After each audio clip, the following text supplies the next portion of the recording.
Thanks so much. Welcome, Tim Snider and friends, to the Bing Lounge.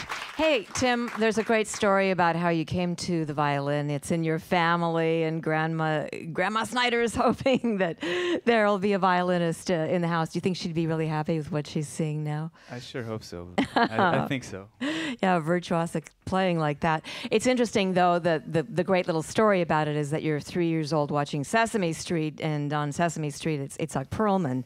Is that just a family story, or do you actually remember that?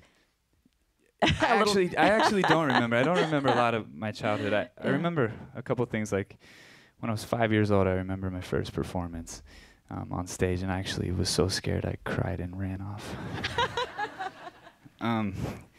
I do remember, I think the first time I heard the violin, what I loved about the music of classical music is, as a young kid, I would listen to it, close my eyes, and picture cartoons. And I loved the imagery.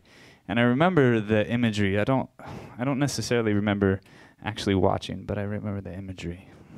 It seems to me that playing like you do with such ease, it takes a lot of training, and then you kind of throw it all away, and you're left with what you've got.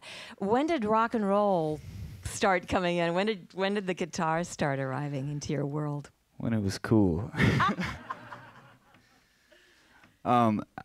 Yeah, I actually walked away from classical violin at age 11, and I got burnt out. I put a lot of time into it, and just it wasn't as fun as it used to be as a kid. And I think music should be fun. And so when I quit violin, I wasn't sure if I was going to keep playing music, and the guitar showed up, and started playing rock and roll and rebelling from my classical roots, and had fun with it.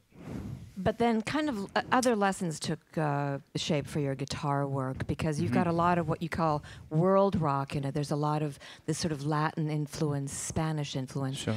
Where did you have to go to do that?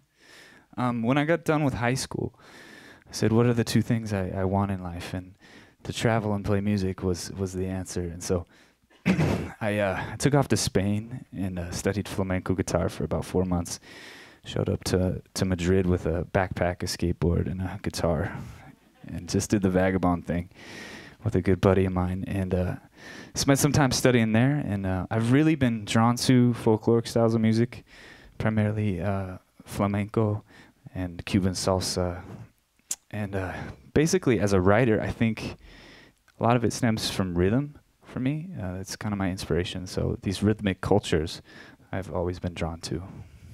Well, it's a great journey, and it's really fun to watch it unfold right in front of us here. Tim Snider, thank you for being in the Bing Lounge. My pleasure.